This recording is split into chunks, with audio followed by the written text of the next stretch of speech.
뵙겠습니다. 오늘은 군대의 장기적인 발전을 위해서 체질 개선이 필요하다 하는 점으로 한번 말씀드려 보겠습니다. 여러분도 잘 알다시피 군대는 현재의 위협에 대응하면서 동시에 장기적이면서 건전한 발전을 위한 체계적인 노력을 경주하는 겁니다. 다시 말하면 사람의 경우에 증상 위주 대응보다도 체질 개선을 통해서 어떤 병이 오더라도 막아낼 수 있는 역량을 강화한다는 거죠. 체질이 개선된 군대는 재반 문제 해결 방법을 스스로 발견해서 조치할 것이고, 따라서 군대의 발전이 자동적으로 이루어지게 됩니다. 현재 여러분들께서 느끼고 계시겠지만 우리 군대가 국민으로부터 신뢰를 받지 못하고 있습니다. 체질 개선을 통해서 국민의 군대임을 입증하고 이를 통해서 총력전을 보장할 필요가 있습니다. 군대 발전에 대해서 많은 계획을 얘기합니다만 우수 인력과 첨단 무기 체계 발전과 같은 근본적인 사항이 충족되지 않는 상황에서의 군대 발전은 허구입니다. 따라서 이러한 부분에 더 큰 비중을 둘 필요가 있다, 이렇게 말씀드리고 싶습니다. 그리고 마지막으로 우리나라는 정권이 바뀔 때마다 요란하게 국방개혁을 추진합니다만 성과는 별로 없었습니다. 단기적인 성과에 급급했기 때문입니다. 이런 점에서 군대의 경우 단기적인 어떤 문제 해결보다는 장기적인 체질 개선이 필요하고, 이러한 점에서 핵심적이라고 생각하는 몇 가지 과제를 말씀드려보고자 합니다. 군대의 체질 개선을 위한 가장 근본적인 과제는 국민으로부터 신뢰를 획득하는 겁니다. 그런데 국민들의 신뢰는 간단합니다. 군대의 최우선적인 신뢰 획득 방법은 철저한 전투 준비 태세로 전쟁을 억제하고, 그리고 유사시에 전쟁이 발발하면 승리해서 국민을 보호하는 겁니다. 다시 말하면 싸워 이길 수 있는 군대 육성이 국민 신뢰의 알파요 오메가라는 겁니다. 일부에서는 대민 지원을 통해서 국민 신뢰를 획득하고자 합니다만 그것은 올바르거나 또 근본적인 국민 신뢰 방법이 아닙니다. 이를 위해서는 군대가 싸워 이길 수 있는 그러한 방향으로 철저한 전문성, 프로페셔널리즘을 유지해야만 합니다. 이를 위한 조건은 크게 두 가지입니다. 첫째는 군대는 정치적 중립을 보장을 해야 합니다. 대신에 정치권은 군대의 전문 영역과 전문성을 인정해 줘야 합니다. 이것이 바로 미국의 유명한 정치학자인 헌팅턴이 객관적 문민 통제, Objective Civilian Control 이라고 해서 주장하는 내용입니다. 다시 말하면 군대가 싸워 이길 수 있는 준비에 전념하도록 노력을 하고, 또 정치권이 이를 보장하는 것이 군대 전문성의 핵심적인 요소다, 이렇게 말할 수 있습니다. 또 군대가 국민들의 신뢰를 획득하기 위해서는 군사 현안에 대한 적시적이고 전문적인 대국민 보고가 있어야 된다고 생각을 합니다. 주권자인 국민이 궁금해하는 것을 적극적으로 보고하는 것이 가장 근본이죠. 이런 점에서 우리 한국군이 고쳐야 될 부분이 참 많습니다. 그리고 국민들의 신뢰를 획득하기 위해서는 군 수뇌부가 솔선수범하고 누구보다 높은 애국심을 보여야 합니다. 군 수뇌부가 개인적인 영달을 중시하거나 국가 안보를 등한시하게 된다면 그 군대가 국민으로부터 신뢰를 획득할 방법은 없습니다. 군대의 체질 개선을 위해서 노력해야 할 두 번째 가장 중요한 과제는 우수 간부 육성입니다.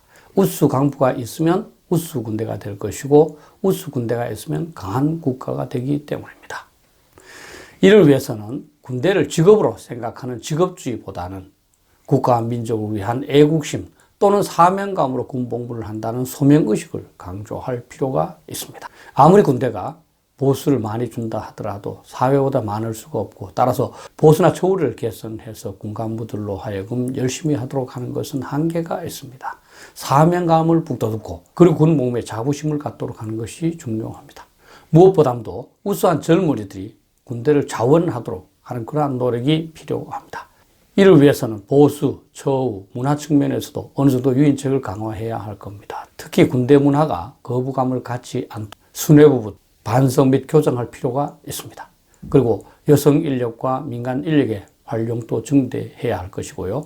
특히 사관학교 중심의 간부 육성 방식은 재고되면서 다양한 방법을 통해서 간부가 될 수 있는 길을 보장할 필요가 있습니다. 그리고 최근같이 전문화된 사회에서는 민간 전문가 중에서도 중간 계급으로 충원될 수 있는 그러한 시스템을 만들 필요가 있습니다. 우수 인력이 확보되었다 하더라도 이를 우수 요원으로 육성하지 않으면 소용이 없습니다. 이를 위해서는 군사에 관한 전문 교육을 지속적으로 강화 및 보장해야 될 것이고, 진급과 보직의 합리성을 강화해서 우수한 군사 이론과 훈련 및 전투 실적을 가진 사람들이 진급하도록 만들어야 됩니다.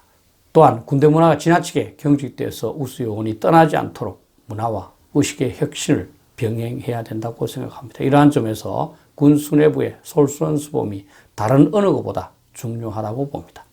제2차 세계대전까지만 해도 군에서 전문성보다는 일반성이 중시되는 경향이었습니다. 전쟁이 인력 중심으로 진행됐기 때문이죠. 그러나 최근에는 달라지고 있습니다. 따라서 간부들 충원을 할 때 일반성보다는 전문성과 일반성을 조화시키는 방식이 필요하다. 일반성이 높은 사람은 다른 사람이 대체할 수 있습니다. 그러나 그 효과는 판자를 몇 개 포개는 것과 똑같이 자체 합에 불과합니다.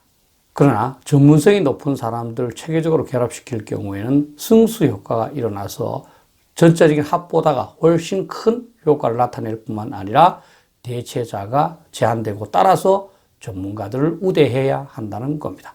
이것은 군대뿐만 아니라 나라, 일반 사회 조직에도 마찬가지일 겁니다. 세 번째로 중요한 사항은 합동성 또는 합동작전을 강화하는 겁니다. 이것은 수년 전부터 계속 강조되고 있습니다만 개선되고 있지 않습니다. 합동성은 각 군이 경쟁할 경우에 전체 노력이 통합되기보다는 중복이 발생하거나 마찰이 발생할 수가 있습니다. 따라서 이것을 최소화하기 위한 노력이 바로 합동성 강화 노력이다, 이렇게 보시면 됩니다. 이것은 각 군의 건전한 경쟁은 권장하지만 자군 중심주의, 자군의 이익을 위해서 전체 군대의 손해를 감수하는 그러한 의식은 경계하고 최소화되어야 한다는 접근 방법입니다.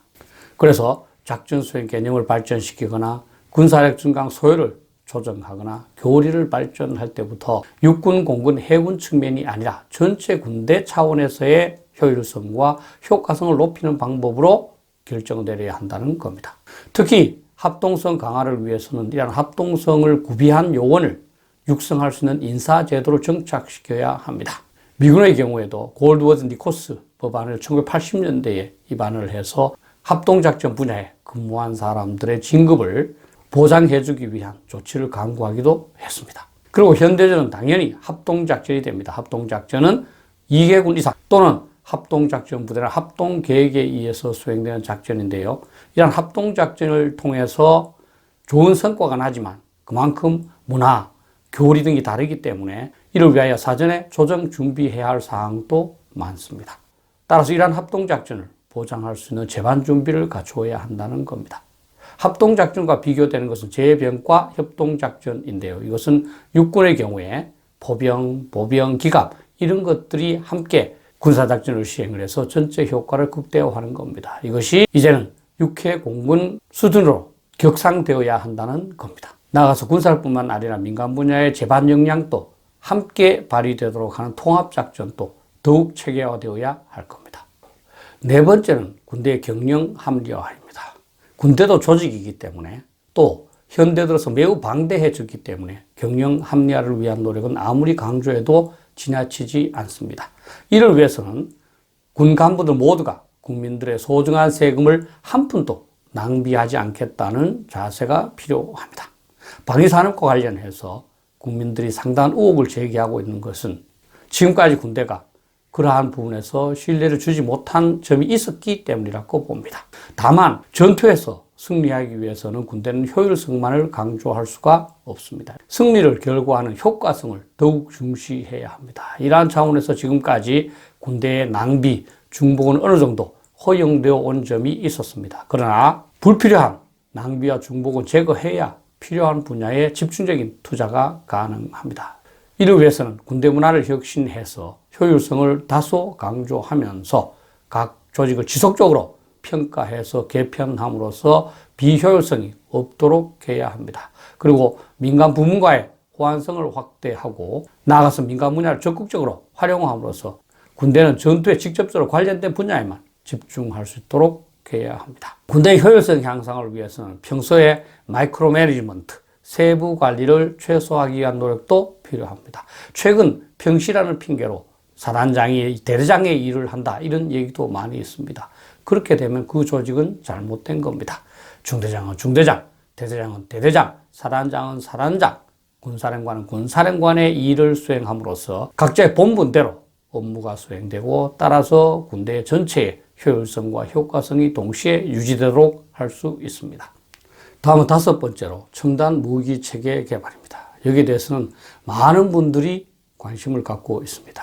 그런데 의욕이 지나쳐서 의욕과 현실 간의 불일치가 발생할 수 있습니다. 따라서 첨단 무기 체계에 대한 의욕과 현실을 조화시키는 것이 중요합니다. 또한 해외 구매와 자체 개발도 잘 균형을 시켜야 합니다. 많은 사람들이 해외 구매보다는 자체 개발을 중시하지만 자체 개발은 많은 비용이 들 뿐만 아니라 기간이 오래 걸리고 그리고 실패할 가능성도 높습니다. 따라서 우리는 우리 스스로 비교 우위를 가질 수 있는 분야에는 선택적으로 집중해서 자체 개발을 하되 선진국과 유기적인 협력을 통해서 리스크를 최소화해야 되고 당장 필요하거나 우리가 개발할 수 없는 무기 체계는 외국으로부터 적극적으로 구입할 수 있어야 합니다. 당연히 이를 위해서는 첨단 전력 개발을 위한 책임기관을 만들고 그 조직의 독립성을 보장을 해줘야 합니다. 그리고 전력 증강의 예산 중에서 첨단 전력 개발 예산을 안정적으로 유지해야 합니다. 첨단 전력일수록 위험성과 실패의 가능성이 크기 때문에